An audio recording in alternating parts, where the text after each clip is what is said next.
school system. When we looked at where we wanted to move, our primary reason for deciding on Lake Forest was the quality of the education that we thought our children would receive. And we were absolutely not disappointed. Both children thrived at Lake Forest High School. They met their spouses there, and they both moved on to be successful in both college and in their careers. For myself, I'm a podiatric surgeon by training, but have spent most of my professional career dedicated to education. As a professor, as a department chair, and for 10 years as Dean of the California School of Podiatric Medicine located in Oakland, California, where I led and worked with students, staff, university administration, and the community across academic, financial, and social issues and challenges. What I know, and I know I echo the sentiments of all of the candidates on this slate, is that we want our students back in class. Our job then is to look at our physical plant, teacher, staff, and student resources to institute the measures needed to effectuate a timely and lasting return to school. Beyond the pandemic, I look forward to being on the board and focusing on a future that delivers an excellent academic, extracurricular, and social experience, which prepares our students for everything that lies beyond high school as critical thinkers, lifelong learners, and individuals prepared to take their place as leaders in their communities. Thank you, Don. Thanks, John. David, you're number 3 on the slate, on the ballot. I'll let you go next. Thank you. Hi, my name is David Burns, and I am married with 3 kids, 2 of which are Lake Forest High School students. One is a senior, and one is a sophomore, and then one who is an 8th grader at Lake Bluff Middle School. We've lived in Lake Forest and Lake Bluff for over 20 years combined. And after growing up in Green Bay, Wisconsin, go Packers, I went to Northwestern University and got my bachelor's and master's degrees in mechanical engineering. I worked for a few years and then went back to Northwestern and got my MBA. I then went into the corporate world and had a variety of leadership positions in engineering, operations, marketing, and finally ended up managing a business while living in Germany for 2 years. And traveled regularly to a manufacturing plant in Eastern Slovakia, which really provided an interesting perspective of some developing areas that were really informative. When we had our first child, which is also in Germany, my wife and I decided that it would be best for our family for one of us to be a part-time stay-at-home parent. And since then, being that person, it's been the most important job of the most important job I've ever had.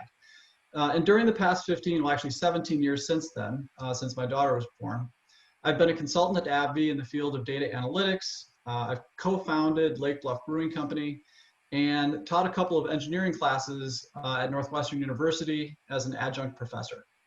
I feel that serving the community is really a part of every citizen's responsibility.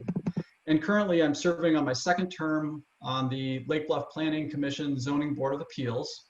I also served on a board of a nonprofit in North Chicago serving homeless vets and disabled individuals to help prevent them from being homeless. And I'm currently an assistant scoutmaster for Boy Scout Troop 42. So why am I interested in being on the board? The first reason is that I just highly value education. My educational experience has had just a huge impact on my life. And really, it's not just the academics, but it was the holistic experience, which really helped me to be the person that I am and inspired me to be a lifelong learner. I want to ensure that all of our kids have that same experience and have the opportunities that it provides. In addition, the timing is right by having 2 kids in high school and 1 to come next year, which provides a real-time view of how things are going from a student perspective. I think my diverse set of experiences has put me in a great position to serve the board and serve the board well. In particular, I've learned how to deal with a diverse set of stakeholders, to listen, to find mutually beneficial solutions, and to provide definitive and clear vision and expectations for the superintendent and for the school. Thanks, David. Next up, Sally Davis, number 5 on the ballot. Hi, I'm Sally Davis. I am the lone Lake Bluffer on the panel this evening. I have lived in Lake Forest and Lake Bluff since 2002.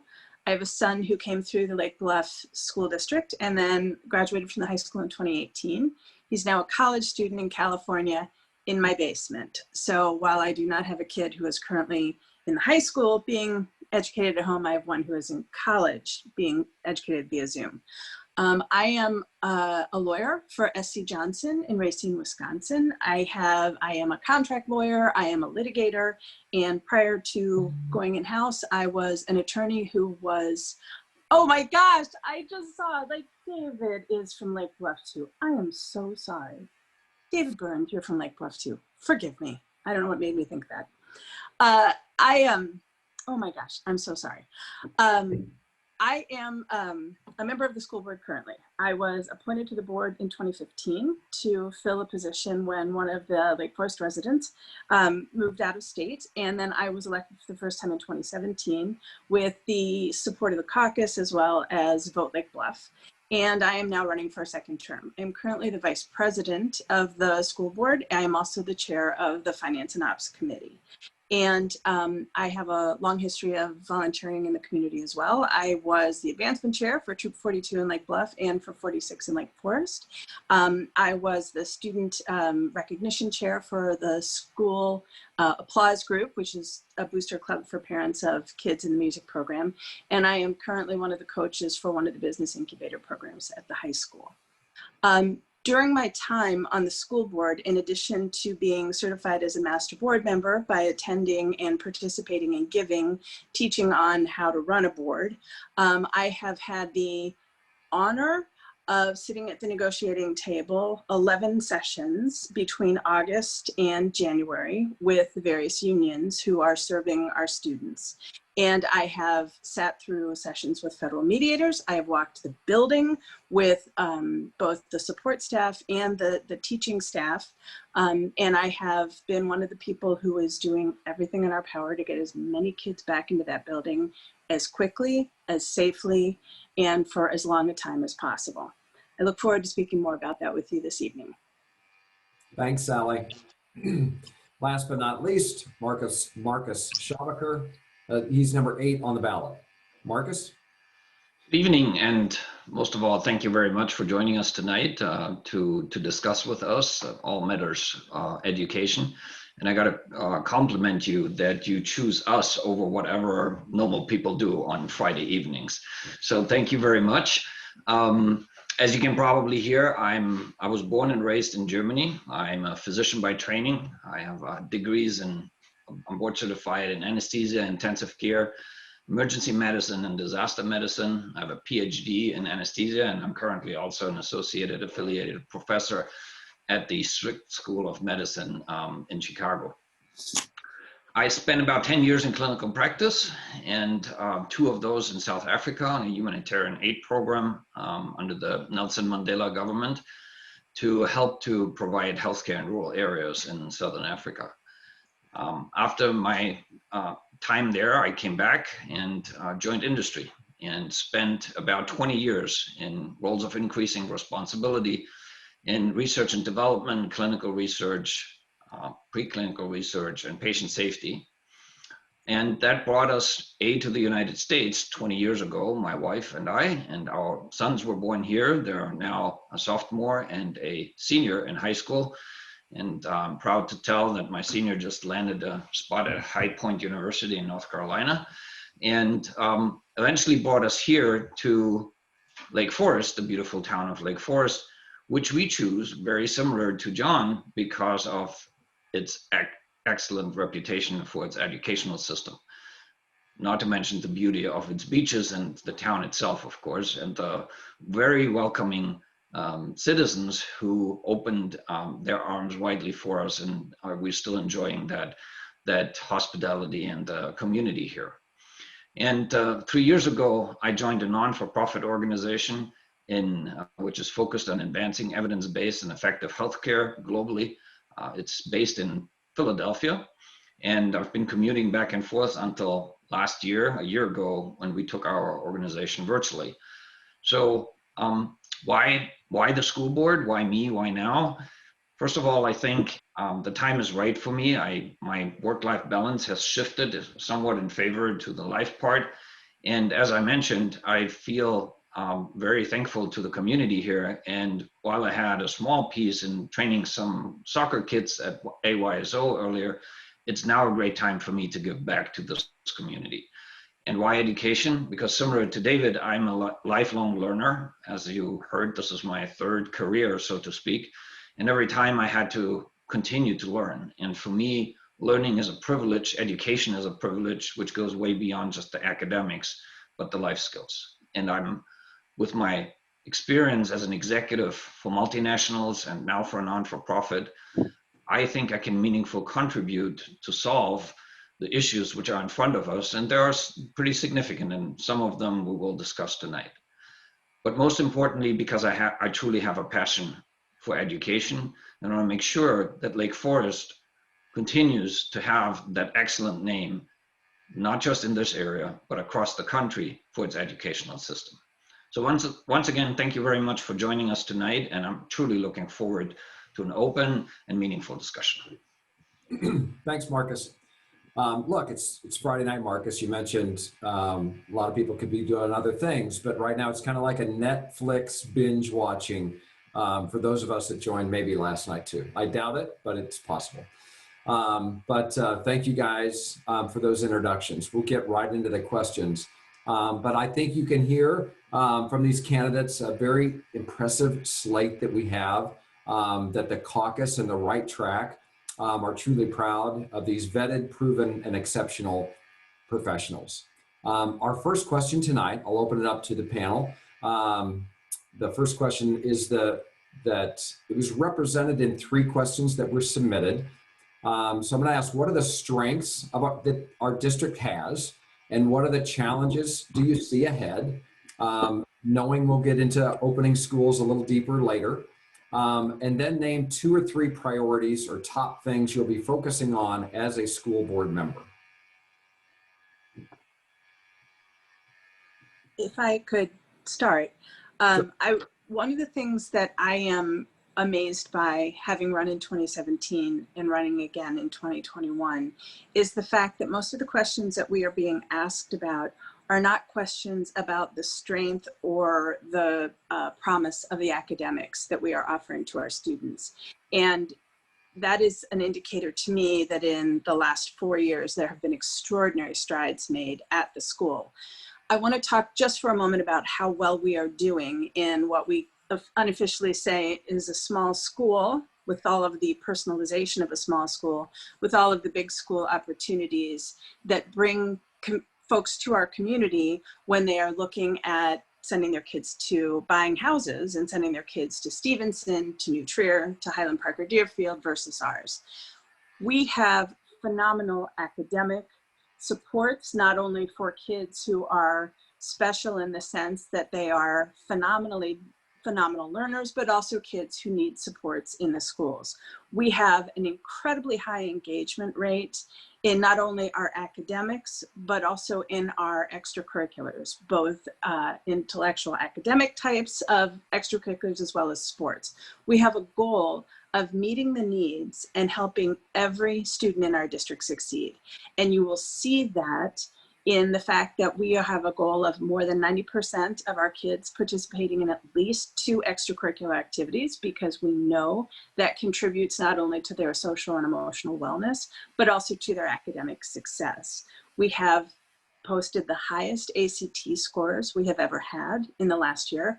We have more kids than ever taking more AP classes and tests, and getting 3s, 4s, and 5s in those without any degradation in our scores. So one of the things we're doing phenomenally well is meeting our students where they are and giving them the supports they need so that they can succeed both academically and also emotionally while they're with us.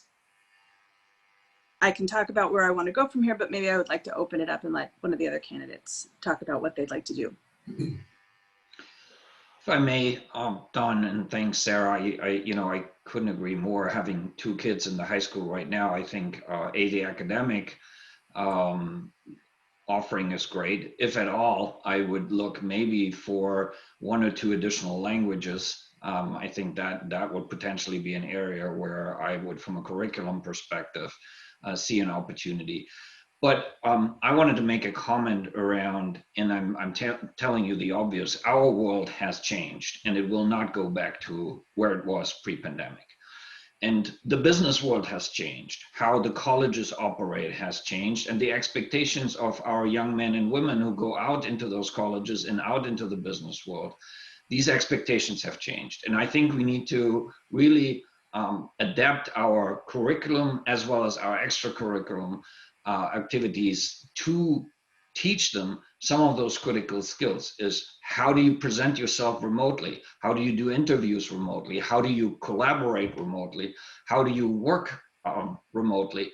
And how do you be successful in career development remotely? Those are just a few things. And you know, it came really home to us when my son, who participated in the Business Innovator, while they were looking forward to do their pitch, they suddenly had to do it on Zoom and through a video instead through a live presentation. So I think that was just one example. And as a business leader, I can tell you we had to shift completely on how we operate. And I think the school needs to represent this, the extracurricular activities in particular need to represent this. And if you give me your trust and I'll end up on the board, I will make that one of my #1 priorities, that we keep our kids as prepared as possible to face this new reality. Great, thanks, Marcus. Yeah, so I'll say a few words too. In terms of strengths, obviously the academic achievement that our kids are getting or being able to produce in our school is amazing. It's best in class. But really, I think the strength is more the holistic experience that they get. Our participation in the extracurriculars and activities and athletics is very, very high. And I just really think that's super important for the whole self. And I think the other piece of it, that Sally addressed too, is I think the inclusiveness of it, that we're not just looking at the whole self, but we're looking at the whole student population and really trying to address everybody's needs, seeing them as individuals. And so I think these are just great strengths to build whole people that are prepared to take on the challenges, not just academic challenges, but challenges as people in our diverse society. In terms of going forward, I mean, I don't need even to say this, but the first priority is getting our kids back into school fully and in person in a safe and responsible way. But other priorities that I would want to look at is making sure we're using our resources deliberately and in a strategic way. These things should also, we obviously have day-to-day activities, but I want to think toward the future to ensure that our school is on the leading edge, in particular in the subject of technology, information and data fluency. And we can't do everything.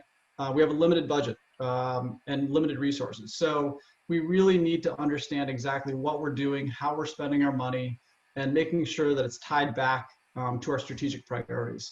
And then the other thing I'd mention is just transparency and understandability of the information that we're providing for the community. I don't think there's any issue with maliciousness. We're not trying to hide anything, but I do believe there are improvements that we can make on how organized and navigatable the information is. But really, more importantly, it's connecting things together so that instead of just looking at it this big mass of information, we see how it comes together and how our strategic priorities are connected to our curriculum, our policies, our use of resources, and our overall organization. So I think these are important for people to understand what we think is important and how that's playing out for our students. Great, thanks, David. I'm going to go to the next question. So, and David, I think you're hitting on it as well. We'd love to hear from you because some people feel the district has not been transparent enough. That question, like you said, comes up in its communications with parents and community. So for the four of you, what approach will you take to listening to the community, and how will it impact your decisions that you make on the school board? Well, I mean, I can go back to that and just kind of follow up on that. In terms of listening, we're representing the community. We are here to analyze, to pull in that information, to listen to the community, to hear it, to understand it, to analyze it. And it's the community school, not our school. We are put in a position to try to understand that. And so obviously we will take as much information as we can, both through personal conversations, through emails, through your public comment at the board meetings. I will say I will take as much feedback as I can get. And so that all has to come together, and there's almost never a singular consensus that everybody has. So it's our job to analyze the benefits, the risks, the costs, and come up with a good decision. So it's not really our opinion per se, it's the community that we're taking in all this information and analyzing it. So that's how I would look at it, and we're just trying to do what's best for the students. Obviously there's lots of perspectives, and hearing as many of those perspectives and looking at all of the facts and data that support it is how I would plan to listen and integrate that. Okay. Anybody else? Go ahead. I would add just to David's point. I fully agree that one of the most important things a board member is intended to do, in fact, we're taught that when we go into training with the Illinois Association of School Boards, is that we are to be in the community, we are to be listening, and we are to be representing what the community wants and needs. I would say that just as our kids have struggled, understandably, with an instruction model that is online, we have learned a lot of the limits of the communication methods that the board has used in this online environment. We used to talk about the sunset foods conversation, which is invariably if you were at the grocery store, you would be stopped and you would get a lot of information. You would get it when you went to church, you would get it when you were working out, and a lot of those sort of community activities have gone away.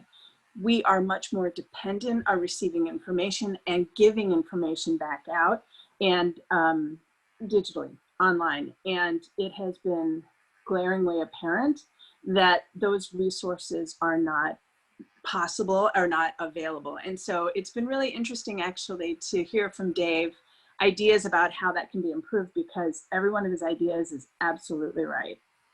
And there's absolutely work that can be done, because as Marcus said, the world is not going to go back to the way it was. Yeah. So we need to be more engaged with the community.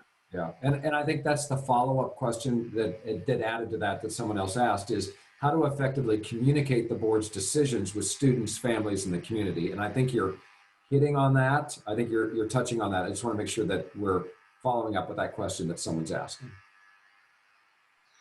If I may, so, I'm on the board of a for-profit organization. I'm on the board of another startup organization, and the board really does not run the respective organization. It represents the interests of the shareholders, and in this particular case, the shareholder is the community, and it has several other stakeholders, which clearly are the students, it's the families, it's the staff and the teachers. So building on this, what David said in terms of active listening and going out and seeking that input, and to Sally's point, this is particularly important during a time where we can't have those casual meetings. That is something, again, which we can transplant from the business world, where we do something which is called employee engagement, for example. So how do we do community engagement? Through surveys, through planned virtual lunches or coffee shops like we're doing tonight. How do we get that input in a more structured way than what we used to in a pre-pandemic world? And then out of that needs to follow a structured communication and said, here we heard this, here's what we did about it, and here's what the results you can expect at this time. And then really live up to that and holding ourselves accountable. And you can hold us accountable because we're going to make those commitments publicly, or we're going to say, hey, we can't tackle this right now, and here's the reason why we can't. So I think that there is room for improvement there, clearly. And but we also need to recognize that the board and the administration and the parents and the students have been, and the community at large has been thrown into a situation none of us had lived through before. So we had to learn by trial and error, but there has been a lot of great effort, and now we can take from all the different aspects, the experiences from the board members, and bring it to bear and find better ways on how to stay in touch with the community and our shareholders. That's great. Thank you, Marcus. I think, Okay. Don, Yeah, can John. I was just gonna say, I think that the transparency too, goes far beyond just answering questions and having a conversation. I think that we have to be very transparent about how we are entering and looking at challenges. I'm comfortable saying I don't have any preconceived notions and I have no agenda. And that we have to give the community and the stakeholders not just answers that we think they want to hear, but engage them in an ongoing conversation. It's not just tell me what you think, I go make a decision and come back. And I think you have to make people feel they have a seat at the table, literally or figuratively, but we have to do that. We have to lead by walking around, as they say. It's a great point, John. Thank you. As you guys all know, and as we talked about last night, there were 4 questions that have been submitted in regards to students returning to full day in-person learning. You've all discussed that you want what's best for the students, and that is to get them back in school full time as soon as possible. Plus, in addition to that, 3 out of the 4 of you have skin in this game with kids or grandkids in the school system. So the question is, how important do you feel it is to get them back into school full time? And then what additional insights, ideas come to mind to make that happen? Well, it's imperative to get the kids back. There's no question. That is the best way of how to teach them. And we will, as board members, we will do everything we can to get them back as quickly as possible. And there's ways to do this. There is, through using the science, establishing protocols on the safety, do rigorous testing and contact tracing to avoid that there's a massive outbreak, through improvements in the ventilation system, HEPA filters, protocols, following protocols and enforcing protocols, and a common contract among all of us in the community that we respect the guidance which is given, which is, wash your hands, wear your mask, and watch your distance. And with that, we can keep the infection levels in the community low, and therefore the risk for the students low, because we keeping the infection low. And if we all have that common contract that we will act upon that and act with that, we can get our kids back to school. And then we do all the other things which the current school board already started and the administration started, and gave us a heads up over a head start over a lot of the schools around this area, which didn't have that experience and didn't bring kids back until January. We did, the school board did. So I applaud their efforts, and we will continue to build on that and bring our kids back as soon as possible. All of them, hopefully. If I can add to that, I agree with Marcus. All I can tell you is that every single day we are looking at new reports, we are pushing for information, we are asking for more clarity from the Lake County Department of Public Health, from the Illinois Department of Public Health, and we are talking to our folks who are in the building about how we can have more kids there more frequently. If you watched the board meeting last week, you saw that one of the things that we're doing to push that forward is to take away that Wednesday gap day as a deep cleaning day, and exploring how we can use that as soon as possible to have more time in the schools. We did open in the fall. Did we open as many days or as many weeks as we wanted to? Absolutely not. But unlike Stevenson, Highland Park, Deerfield, we had kids in the building beginning in October. As a result, we know that our kids behave phenomenally well. They're very careful and they're very respectful of the 3 W's. In addition, we have learned how we can bring more people back into the school. One of the things that has been the most difficult for us is shifting mandates from Lake County Department of Public Health. And the one that continues to be the most difficult for us is whether or not it's an expectation that the kids have to be 6 feet away from each other in classrooms. With that loosening up as the science continues to improve, with better testing methods, with a great number of the teachers now being vaccinated, we have every reason to push as hard and as fast as we can to get every kid who wants to be in that building 5 days a week. And there is nothing more important that we are doing right now. Thanks, Sally. Yeah, and I guess there's not really much to add because I would agree with everything they said, other than I just want to confirm, to answer your question, Don, this is absolutely the #1 priority. I mean, we can talk about all kinds of other things to improve our curriculum or extracurriculars or transparency. Getting our kids back in school is the #1 priority. I think by being creative, being agile, and continuing on a very frequent basis, as Sally said, to keep looking at the guidance and seeing what we can do. I mean, we have so many limitations and constraints given Illinois and even Lake County to some extent.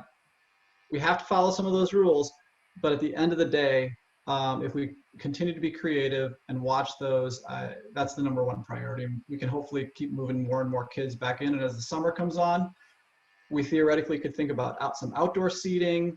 And there's lots of different ways to mix this up. So, and then with the vaccines, things are happening so fast that as long as we can keep up with it, and I know the board is doing that right now very well, we'll get them back soon, but that's the first priority.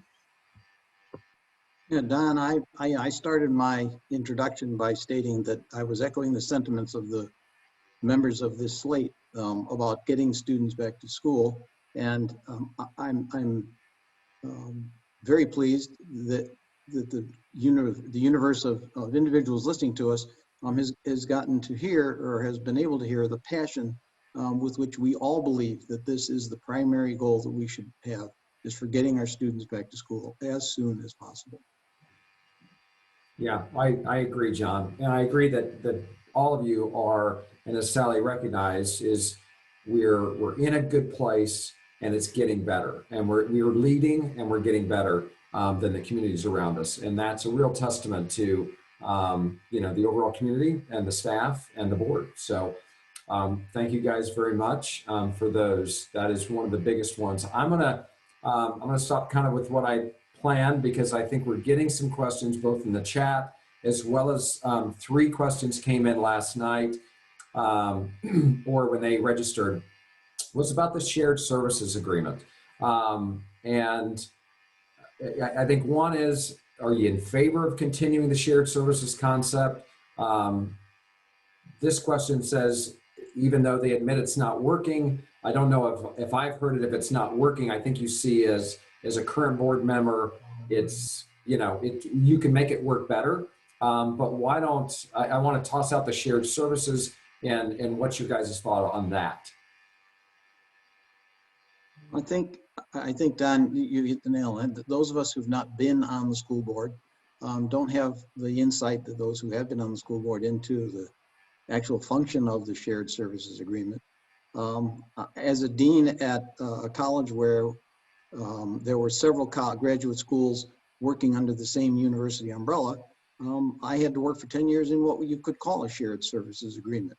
And I learned very quickly that while we all had our own budgets and we had our own student admissions and curriculum, we had to share services like HR and the university president and the actual budget, which was the pool of money that was available.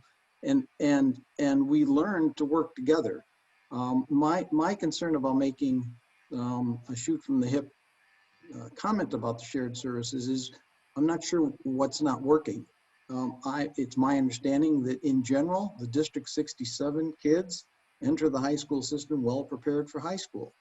If that's the case, something is working in the system. And I think that the superintendent search is for a single superintendent who is going to inherit that system. Whether it gets kept or not means we have an opportunity to work with a new individual under new guidelines and new direction to see whether a shared services system can be continued and whether we can benefit perhaps from the continued financial benefits of having a shared system versus two complete separate systems. Yeah, John, you're spot on there. I think I would not be comfortable to make a definitive comment if I like the one or the other until we are on the board and understand what is working, what is not working, do the analysis.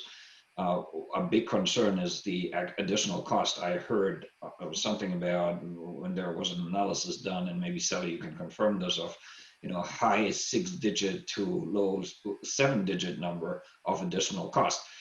That is coming out of our pocket, and so we'll really need to have a very good justification to do that.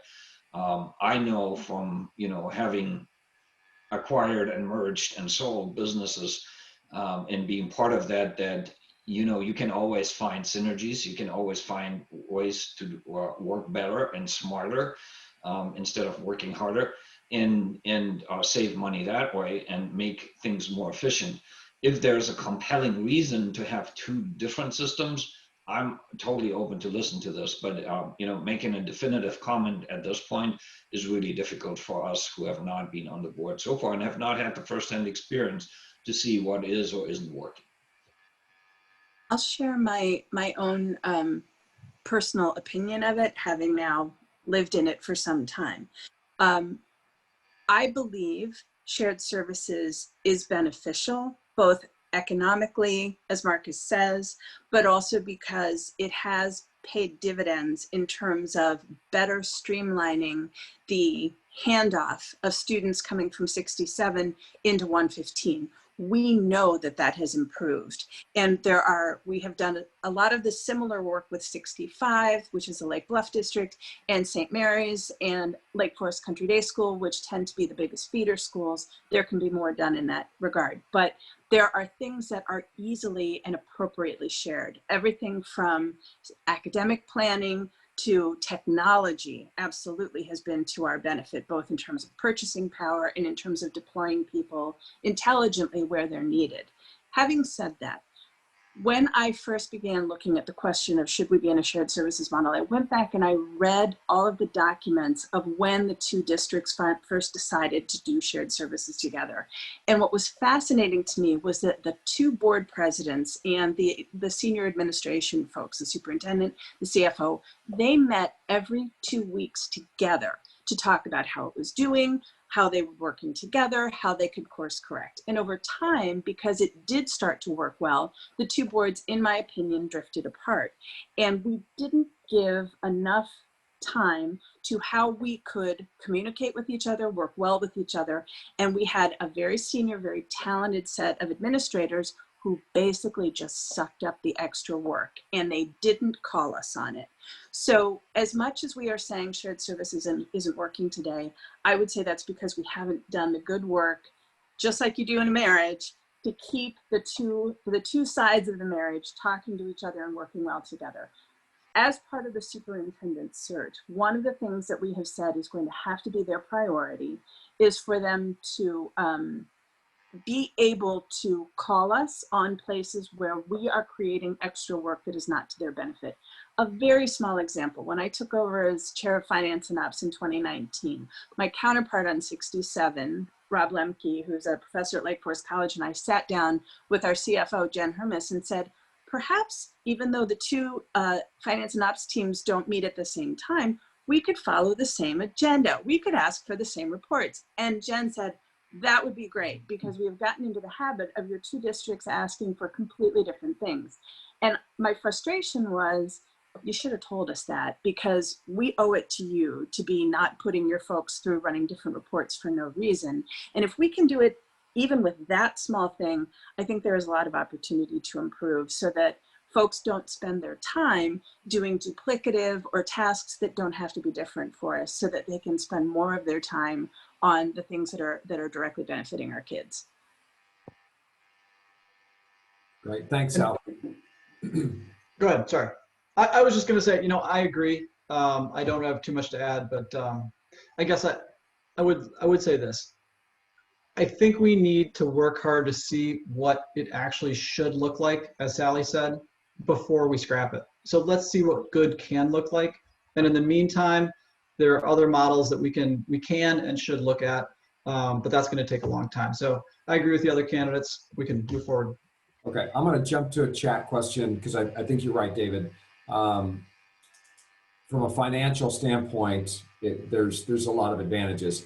And that is one of the questions on the chat is, what's your view of the finances of the district and how would you manage it going forward? Who would like to take that?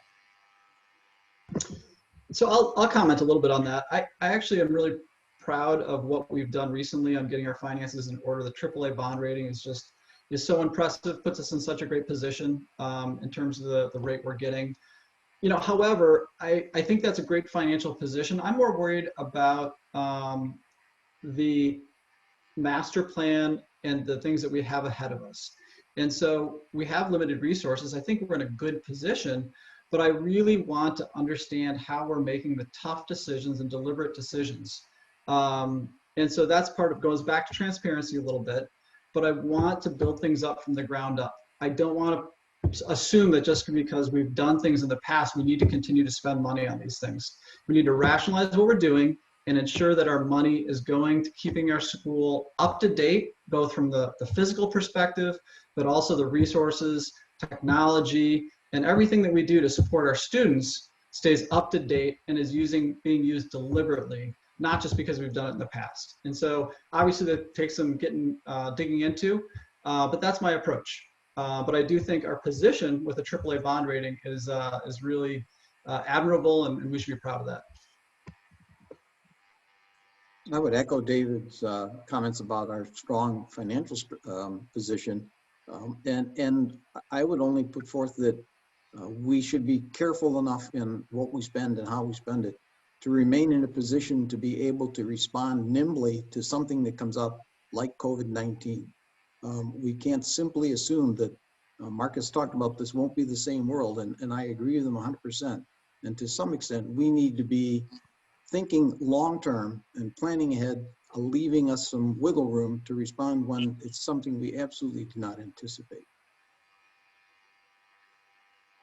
I would say that we are in as strong a position as we have ever been in this district. When we first were dealing with the fallout from the Great Recession of 2018, we had a dangerously low reserve, which is essentially your savings account, your rainy day fund. Sorry, I have to plug in before I lose my power.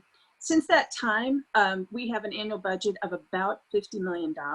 Our reserve currently is sitting at slightly under 20% of that. We have spent liberally this year on one-time costs in order to open the school. And that's one of the things that's reported on at every board meeting. We were lucky enough to be in the position to be able to do that. We also have adopted a policy that we should not have our reserve dip below 15% of our annual spend, which is low, but because, as Dave said, because of our AAA bond rating, we are able to still get favorable interest rates without sitting on a lot of cash. One of the things that's been done in addition to building up the reserve over the last 12 years has been, particularly with Dr. Shayla Holland coming into our district, we have spent liberally on adding for services in the school. We have a strong support system for special ed, for tiered assistance to kids with a goal toward meeting the needs of every student and ensuring that we have more students who are in the building. What we have seen is a dramatic reduction in the number of parents who feel that their kids need IEPs because they are getting the supports they need without them having to pull the trigger on something to force the school to pay attention to their kids. We have dramatically reduced the number of outplacements, and we have been able to add social emotional wellness support, additional sports for the kids, as well as things like the business incubator program. The pendulum now has to swing back to the basics of keeping that building functional and operational. And as Dave referenced, we were at the 11th hour of a master facilities plan before COVID in March of 2019. 2020. And it's been a blessing because I don't think that master facilities plan was the right one for us. It had a lot of open concept space in it, but there was still an anticipation that there was going to be work done on the very basics of air conditioning and digital upgrades and that sort of thing. And absolutely, that's going to have to be one of the focuses of what we do. Fortunately, we're going into it in a strong financial position. Great, thank you, Sally. Yeah, not much to add there. I think, the fiduciary responsibility is one of the key responsibilities of the board. I always believe there's money to be found by optimizing on how you do things and how you do them smarter. I mentioned that before. And, quite frankly, we get more people coming to live in Lake Forest, we get more tax dollars. So if we keep our school attractive and our educational reputation high, that will be a big benefit. And then lastly, as someone who's working for a non-for-profit, I'm always looking for new funding mechanisms. And I wouldn't mind, particularly when it is for something particular like improving the building, to do a fundraising campaign and creating additional funds that way. Quite frankly, 20% and reserve is not making me very comfortable. I like to be more in the 30 to 35% arena. And so we certainly can do something. And if there is a community where there is, probably a good opportunity for fundraising, that should be Lake Forest when I think about who's living here. So I think that is certainly one of the things we should discuss in regards to strengthening our financial position. Great idea, Marcus. I'm going to switch just managing time here a little bit, but it goes back a little bit about opening up schools, but on a little different spin. How do you feel the school-sponsored COVID testing program is going in our district? Just wondering if anybody has an opinion on that. I have a number of opinions. I don't want to. How about facts? Let's go with facts, Sally. I'm sorry about the opinions. But anyway, I will go quickly to say, first of all, we were in a phenomenal position that we had the opportunity to offer testing through the contract with Passport Health, that was brought to us by one of the members of our community at basically no more than at cost for them. And it enabled us in the fall semester to do testing on demand that many other districts didn't have the benefit of doing. I know for a fact that this brought many of the faculty and the staff back into the building who otherwise would have, in effect, pulled the trigger on seeking accommodations to work from home. They were very grateful that we didn't have them chasing to get tested when they needed it. Having said that, we are now in a position where we can do rapid tests. And we now are able to do those actually through our school nurses. So a lot of the complexity of the fall semester is gone. We had a lively debate at the December board meeting about whether or not to mandate it at the January board meeting as part of bringing students back into the building. I will tell you that I was the one of 7 who felt strongly that it should be mandatory. What we have found is that during the fall semester, more than 75% of our faculty and staff voluntarily took advantage of the tests that we made available to them, and about 10% of the students did. Where we were able to mandate testing was with the sports teams because they had different sort of contact rules, and IHSA asked that we do that. The reason that I think it is so important is not because I don't trust the kids, not because I want to impinge on or make them uncomfortable, but this is a test method that is a lot easier to administer than having something stuck all the way up your nose. It is rapid, and it is really important data points.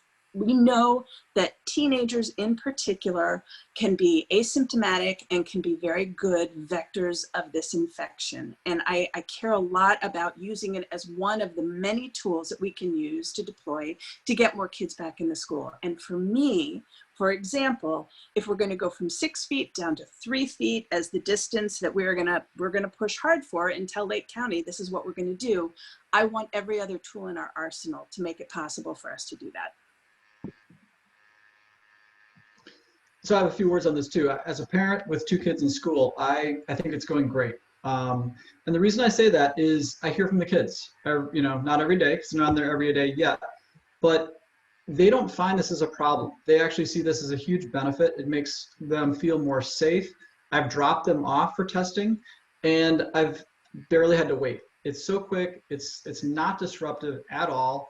And it's just not a big deal for them from a burden perspective, but it provides them that benefit of safety. And as Sally said, it also provides the teachers a level of safety too. And my only thought about this would be, I'd like to understand, and certainly there are resources that have to be, money that we're spending on this, but to the extent that we could actually increase this and do it more often, how would that impact our mitigation and our risk to potentially have, that qualitative view of how we can come up with alternative solutions to get more kids in, and what does the science look, trust our experts in this, have them run the information and tell us what can we do if we test even more often. Because I will tell you from a parent perspective, my kids have not complained about it one bit. They think it's great. So Sally, I think what you were saying, I just want to follow up on that, is that there's more kids getting tested now. Is that what you're saying, that that's growing, that's gaining momentum? I can't tell you how between January when we first debated it and now what those numbers have been. I can find that information out. We have a number of kids who get tested because they're participating in sports programs, and Okay. it is mandatory for them to participate in sports. The number of kids who are being willing to be or volunteering to be tested on a regular basis as they come into school, I don't know the answer to that. Before we came back in January, they were only taking advantage of it at a rate of about 10% of the students, while it was entirely voluntary, 75% of the faculty. And I understand we will never have 100% testing. I understand that there are adults and kids who will have significant reason why they can't be tested, particularly the special needs kids. Often that's a problem for them. There will be other people who can't withstand the testing process. We will never have 100% testing, and it's only one piece of information, but the more data, the better. Okay, got it, thank you.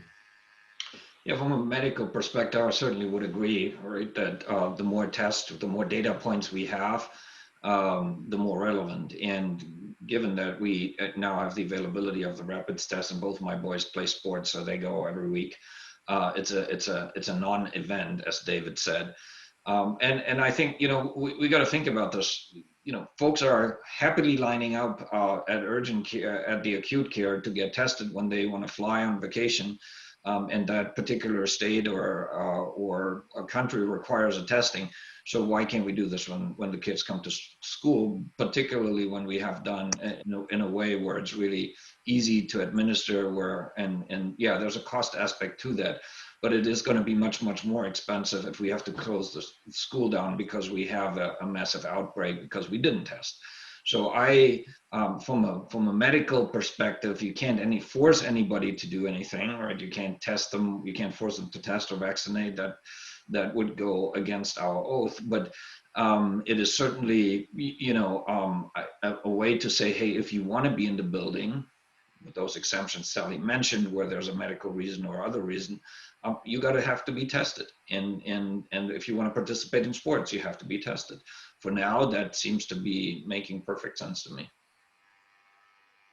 Great, thank you guys. And as we round out to the hour, I'd like to thank everybody for the questions in the chat that are coming in, the questions that you supplied to us and the candidates tonight. I think in a roundabout way, we've gotten to all the subject matter that you wanted to cover. I'm going to turn it over to the candidates to each relate just some final thoughts that they have for the night before I close us out. John, we're going to go in the same order that we started. John, would you like to start? Kick us off. Sure, Don. First of all, thank you to all of the participants and the attendees. I would just close by saying I'm pleased to have had an opportunity to interact with you and to respond to your questions. I think it's important that we respond in real time This is something that I believe in and I look forward to continuing to do to engage the community in a conversation about um, my running for the school board and all of our running for the school board. I'm looking forward to the opportunity to serve the community as a District 115 Lake Forest High School board member. And I want to thank you and have a good rest of the week and excuse me, rest of the evening and a good weekend. Thanks, John. David, I think you're next. So yeah, first I want to thank you all for being here. I'm sure you've had a long day, and as Don pointed out, this is a Friday night. So I really appreciate you all being here. And this call means a lot to us. And I love that you're interested in the election and put value in meeting and learning about a candidate. That's what good citizens do. I think being informed like this is great. So thank you again. I hope we've answered some of the questions. And if not, please reach out. Like I said about transparency, we've got nothing to hide here. So if we haven't answered your question, please email them into the caucus and we'll all get them. Otherwise, I hope you believe that I will serve the community well, along with the other three candidates that you've met tonight. And we will work to have the best educational experience for our kids. And finally, I would greatly appreciate your vote for all four of us. Thank you. Sally. Thank you for spending time with us tonight. One of the things that I love about this community is how engaged our families are. I am forever grateful for everyone who serves on the foundation, who buys from our kids when they are selling Christmas trees, for the folks who have stepped forward and helped us by being instructional supervisors during a very difficult time. It's the reason that I moved here. It's the reason I raised my son here. And I hope that we will continue to do everything we can to serve you, to serve your kids, this community, and foster that same extraordinary sense of belonging and volunteerism that makes it so special.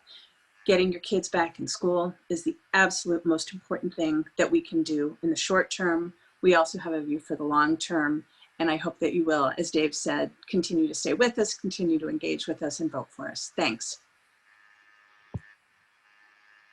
Well, I guess I'm the only one being between you and your well-deserved end of the week, so I'll keep it brief. First of all, I echo my fellow candidates. Thank you so much for engaging with us. This is crucial for us that we hear your voices, that we know what is of importance to you, and that we understand where you want our focus to be. So we want to keep this going. This is, coming from a young democracy in Germany, which was not even 100 years ago under severe threat.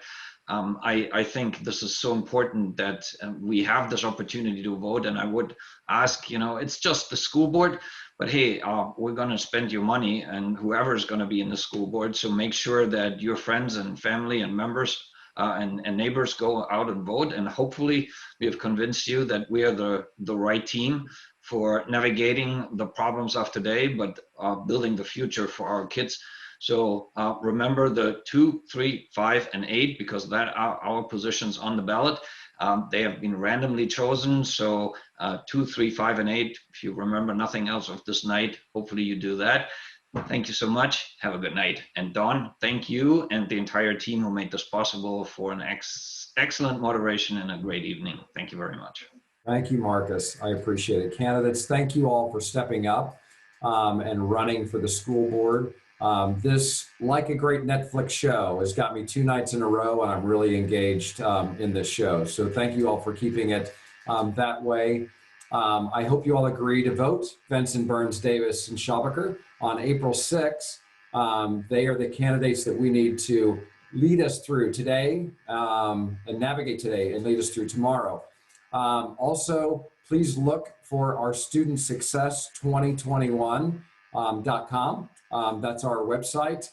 You'll see more information, both from podcasts as well as videos that are coming up, as well as some of the platform positions that the school board has on there. Thank you all for watching, and have a wonderful evening.